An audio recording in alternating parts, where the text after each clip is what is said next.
Hi, I'm Kyler Emerson, the editor-in-chief of The Runner, and this is what you can expect from our latest issue.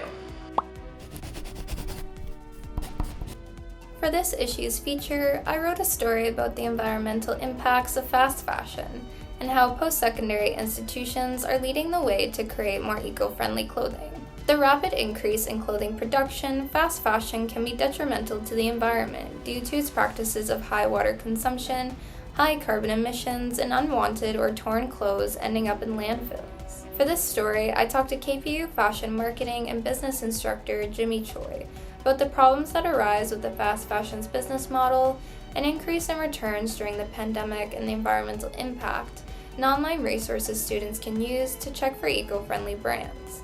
I also talked to KPU textile design instructor Stephanie Phillips about the beginnings of her research on biodegradable function materials as chair on the next generation design over the next 5 years. Her research focus is on enhanced natural materials that remain recyclable and can be used in the apparel industry.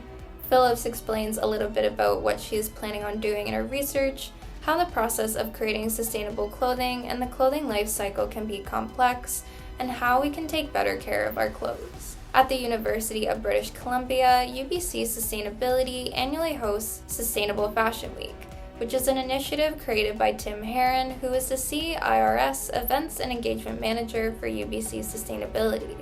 The goal of Sustainable Fashion Week is to learn about the fast fashion industry's social and environmental impacts. They offer various events like talks with experts in the field, and interactive activities like a clothing repair workshop and their thrifting challenge. This year, Kuala Lumpur Polytechnic University introduced the Student Research and Innovation Grant Program for students to gain research and innovation experience. After a pilot program was launched in September of 2021, 28 applicants were accepted into the program, in which they were granted a maximum of $5,000 to cover salary and expenses while under the guidance of an advisor for their projects.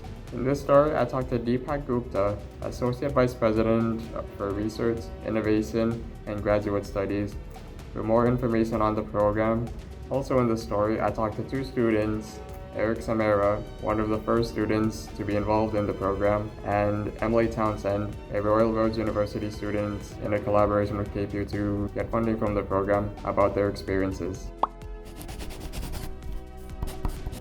KPU's English department held a mixer last week in the Surrey campus library to celebrate a new academic season and the success of students who won the first annual Intersectional Social Justice Essay Awards. Intersectional social justice is the idea of equal distribution of opportunities and rights within society for everyone. 3 students won the award and 4 received an honorable mention based on their essay in an English class that touched on the topic within intersectional social justice. Jenny Boyd, Olivia Peters, and Sean Kirk were the recipients of the award, and Pearl Meredith, Letitia Fox, Lauren Beck, and Tim Troop received an honorable mention. Norton Press, KDocs, Outreach, and the Canadian Research Chair Program were the donors of the prizes. KPU English instructor Julia Grandison says the idea of the Essay Awards came around the 2020 to 2021 academic year and began working on it throughout the 2021 and 2022 school year. The KPU English department plans to have the award annually and will be looking for nominations from instructors for this school year. This opinion article was written by Austin Kelly.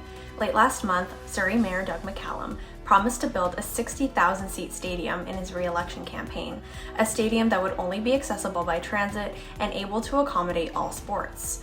Austin argues that the idea is absurd, as the building costs could reach as high as $2 billion, and for a city that brought in just under $1.2 billion in 2021, it wouldn't be feasible for Surrey residents to pay. He also explains that the promise to make it accessible by transit is unrealistic, as the SkyTrain line that would pass the stadium hasn't been built yet. Never mind the impracticality of 60,000 extra people on transit. Austin explains how this would be the perfect area for purpose-built rentals made for families, not a stadium. Regular people can't afford housing in Surrey, and Austin believes that building an oversized stadium is not what people need.